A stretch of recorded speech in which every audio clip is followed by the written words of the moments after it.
Fique agora com o resumo da novela A Terra Prometida, no capítulo de hoje. Após a primeira noite juntos, Livana leva café da manhã na cama para Rune.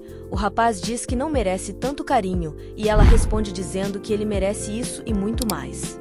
Rune confessa que agora está mais aliviado por finalmente ser o marido dela. Em clima de romance, os dois se beijam. Josué discursa aos hebreus e diz que eles foram o povo escolhido, e relembra todos os feitos já conquistados por eles até então, desde a travessia do rio Jordão à queda das muralhas de Jericó. O líder fala que agora eles irão enfrentar um inimigo mais fraco do que aqueles que já enfrentaram, e que eles podem partir seguros que a vitória já os pertence. Os hebreus gritam e comemoram, eufóricos.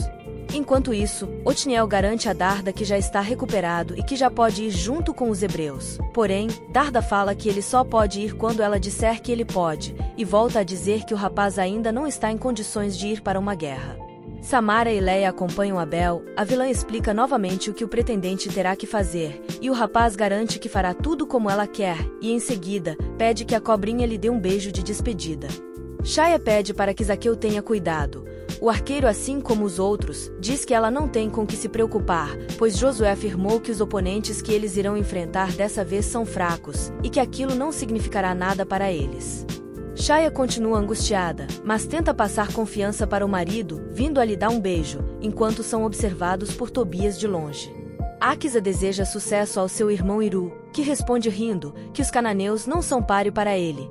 Noemi diz para ele ter cuidado com o excesso de confiança, porém, Caleb fala que dessa vez tem que concordar com o filho, e diz que os cananeus não chegam aos pés dos hebreus.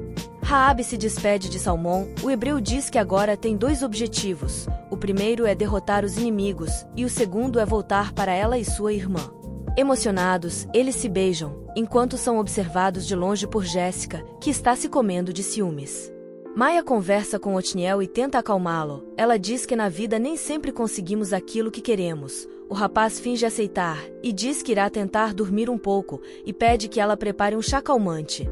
Sem desconfiar de nada, ela sai por uns instantes, e quando se vira, ele já não está mais lá. Aflita, Maia pergunta a Darda onde o rapaz está, e deduz que ele tenha fugido. Enquanto isso, Josué e seus soldados apontam suas espadas, sob o grito de Avante, Israel. Em seguida, os soldados partem para a luta contra os cananeus. Na tenda, Darda diz que tem certeza que Otniel fugiu para se juntar aos guerreiros, e fala que desde o momento que ele chegou, só pensava em ir embora. Darda diz estar preocupada, pois o ferimento ainda não cicatrizou completamente, e que pode abrir e voltar a sangrar, sem falar que ele pode não suportar. Darda então resolve ir falar com Josué e comunicar o ocorrido. Enquanto isso, as mulheres hebreias observam de longe os soldados partindo. Raabe diz para elas orarem, e pede que seja uma batalha curta e sem muitas baixas para Israel. Aruna diz que quando eles fazem a vontade de Deus, a vitória é certa. Ao contrário delas, Mara parece pessimista, e Yoná pergunta se a mãe não irá duvidar da vitória deles. Porém, Mara responde dizendo que sua filha está enganada, e que dessa vez ela não tem dúvidas que Israel sairá vitorioso, já que o exército de Ai é mais fraco que o marido dela, e emburrada, ela fala que essa batalha já está ganha. Darda chega em seguida, e pergunta a Aruna para onde Josué foi. Ela responde e diz que ele já se recolheu e foi para sua tenda. Darda pergunta se os soldados já estão muito longe, e Yoná responde que sim, que quase não dá mais para ver o local onde eles estão. Elas perguntam o que aconteceu, e Darda explica que Otniel fugiu, e que tem certeza que ele se juntou aos soldados. Aruna fica preocupada, e diz que ele não poderia ter feito isso. Os soldados seguem marchando em direção a Ai, e lá, junto deles está Otniel, mostrando estar sentindo dor, mas ainda assim, insiste em lutar. Aruna comenta com as mulheres que Darda está preocupada com Otniel por ele ter ido lutar, mesmo estando ainda bastante ferido. Noemi pergunta o que será que deu na cabeça do sobrinho para ele fazer uma loucura dessas. Áquisa comenta que ele é um guerreiro com poucas habilidades e que irá acabar morrendo. Inês diz que ele está querendo mostrar que é forte e corajoso, justamente para que cessem comentários desse tipo, de que ele é fraco. Áquisa se desculpa, e em seguida, ela pede para que Deus proteja o primo. Aruna diz que Josué está confiante que a batalha não será difícil por conta da fraqueza do exército de Ai. Noemi diz que a certeza da vitória é tanta, que os líderes do exército acabaram ficando no acampamento. Inês diz que essa é a chance dos jovens guerreiros honrarem Israel. Josué se reúne com os outros líderes que ficaram no acampamento e diz que agora é só questão de tempo para eles acabarem com o exército de Ai. Em seguida, Josué explica que apesar de ser um confronto fácil no aspecto militar, essa não será uma vitória qualquer, e que tem uma grande importância estratégica, pois os hebreus poderão dominar toda essa região ao redor das montanhas. Caleb concorda e diz que assim eles poderão se defender com uma maior segurança e também armar novos ataques contra os inimigos que ainda virão. Josué pede para que eles não se iludam, pois os próximos inimigos serão ainda mais perigosos, pois são cidades mais estruturadas e com reis mais poderosos. O líder fala que eles ainda enfrentarão Zareg, dentre outros, e que serão vários monarcas perigosos que eles ainda haverão de derrubar. Haniel fala que esse é o preço que eles terão que pagar para recuperar a terra dos seus antepassados. Josué diz que de todos os reinos que eles ainda enfrentarão, sem sombra de dúvidas o mais perigoso é o de Hazor, que é dominado pelo rei Jabim, um monarca sacerdote. Os homens se espantam pelo fato de Jabim ser rei e sacerdote ao mesmo tempo, e que isso demonstra o quanto ele é ganancioso. Boam pergunta se há a possibilidade de alguns desses reinos se unirem para enfrentar eles futuramente. Josué responde que é bem provável que alguns reis formem alianças. Caleb não se assusta e pede para que venham todos os reinos juntos, pois Deus está com eles. Animado, Josué fala que o próximo reino que eles irão combater será o que é comandado pelo rei Zareg, mas avisa que eles ainda não possuem maiores informações sobre esse reino. Caleb diz que eles só sabem que Zareg é independente e que não costuma manter relações com os reinos próximos.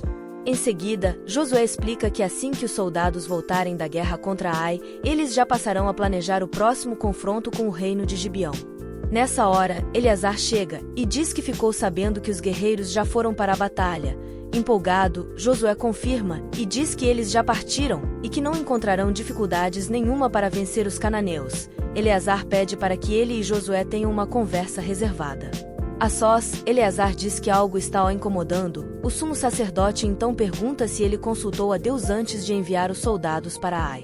Surpreso, Josué confessa que não tinha pensado nisso, e que achou que com base no que os espias haviam falado a ele, o reino de Ai não oferecia maiores perigos. Eleazar questiona a decisão do irmão, e fala que ele devia ter consultado a Deus mesmo assim. Josué concorda, mas fala que se confiou nas palavras que há tempos atrás ouviu de Deus, que Israel sairia vitoriosa, desde que não se desviassem do caminho dele, e que lhe entregaria todos os reinos em suas mãos, e que diante disso não entende o que poderia ter mudado. Eleazar repreende a atitude impensável do líder, e diz que excesso de confiança pode se transformar facilmente em soberba. Josué começa a ficar preocupado, e dá razão a Eleazar, porém, ele diz que de nada adianta, pois agora tudo está feito, e que só lhes resta pedir que dê tudo certo. Jéssica conversa com Mara e diz que se sentiu humilhada ao ver Raabe e Salmão se beijando. Mara diz que quem deveria se sentir humilhado é Salmão, pois será motivo de chacota por todo o acampamento, pelo fato de se envolver com uma meretriz estrangeira. Enciumada, Jéssica fala que ele se perdeu, e afirma que irá fazer de tudo para que eles não tenham paz. Falsa, Mara oferece apoio para atormentar a vida deles. Elias chega e ouve a conversa, e repreende a filha por ter dito aquilo. Haniel diz que a guerra já está ganha antes mesmo de começar. Maquir comemora, e fala que agora a tenda está arrumada e que voltou a parecer um lar.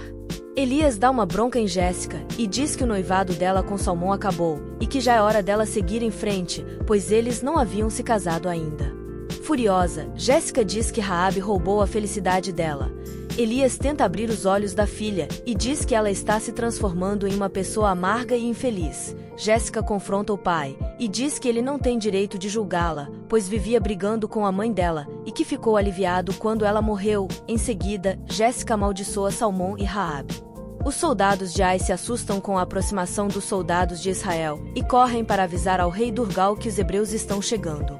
Gibar diz que Josué não tem ligação nenhuma com Deus, e que finge ter esse contato para se manter no poder, e que eles irão mostrar quem de fato está certo.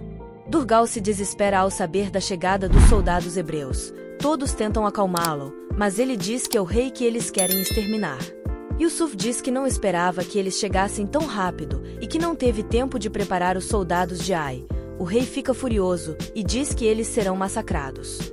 Ravena diz que Durgal devia ser mais confiante em relação aos soldados cananeus. Ula diz que os hebreus são poderosos, pois cruzaram o rio Jordão. Durgal conclui que os hebreus têm um poder imenso, e Yusuf tenta tranquilizá-lo, dizendo que o exército dele é despreparado, mas que eles darão a vida pelo rei e pelo reino de Ai. Makir aborda Livana, e a moça pergunta por que ele não foi junto com os soldados. Cheio de si, ele diz que é um grande guerreiro, e que essa batalha não era para ele, pois é muito superior. Em seguida, Makir pergunta se Livana não sente saudades dos momentos deles juntos, e ela diz que não, pois é uma mulher casada agora e que ama seu marido. Ruth ouve Boan dizer a Sama que está preocupado por Ruth não ter engravidado ainda. O rei Durgal pede que Ula fique perto dele, e pergunta a Ravena como ela deixou que a situação chegasse a esse ponto, pois suas feitiçarias não adiantou de nada. Ravena diz que pretendia fazer um sacrifício, mas que não foi possível. Nas ruas de Ai, os soldados ordenam que os homens se juntem ao exército para lutar, e que crianças, mulheres e idosos se escondam. Yusuf alerta Zaira sobre a invasão. A bruxa diz que irá se esconder, mas que antes irá pegar outra coisa. Yusuf diz que o ouro dela será inútil, caso os soldados hebreus a encontrem. Mara segue falando mal de Raabe, e Ioná pede para ela parar. Eloi se irrita com a sogra, e Ioná pede para seu marido ter paciência. Eloi se irrita e diz que eles precisam arranjar uma tenda só para eles o mais rápido possível. Os soldados hebreus se posicionam em frente à entrada do reino de Ai. E esse foi o resumo de hoje. Se você gostou do resumo, deixe seu gostei nos comentários, ou dê sua opinião sobre o que está achando da novela, e até o próximo vídeo.